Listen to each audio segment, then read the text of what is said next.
Hello guys, welcome to my first mini blog. मैले चाहिँ कहिलेदेखि भोइस ओभर गरेको भिडियोहरू बनाउँछु भनेर सोचिरहेको थिएँ। अनि आज चाहिँ ठ्याक्क मौका मिल्यो कि म चाहिँ हाम्रो बारीमा छु। यो हो हाम्रो बारी।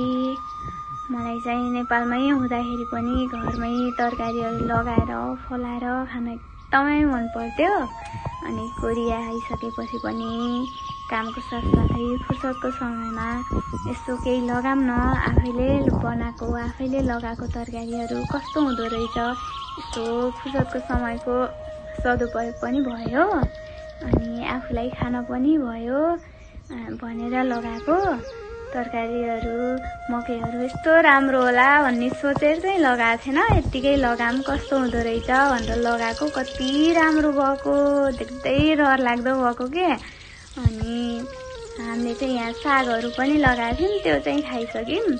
अनि फर्सीहरू लगाएको, फर्सी त्यस्तो राम्रो त छैन, त्यही पनि फलेछ के, कस्तो राम्रो फलेछ फर्सी। अनि मकैहरू, यिनी चाहिँ गाजर त त्यस्तो राम्रो भइरहेको छैन।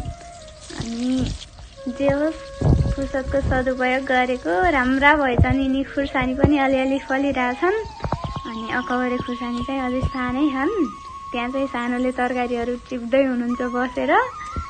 अनि यो काँक्राको झाल त झन् कस्तो रहर लाग्दो भएको, घरमै लगाएको जस्तो भएको। सानोले भेन्डी टिपिरहनु भएको छ। यो चाहिँ घिरमला, कस्तो राम्रो भएको घिरमला पनि। अनि काँक्रा त झन् कति राम्रो भएको के, मलाई कस्तो मन पर्थ्यो काँक्रा। अनि यो तिते करेलाहरू कस्तो रहर लाएर लगाएको, रहर लागे जस्तै भएछन्।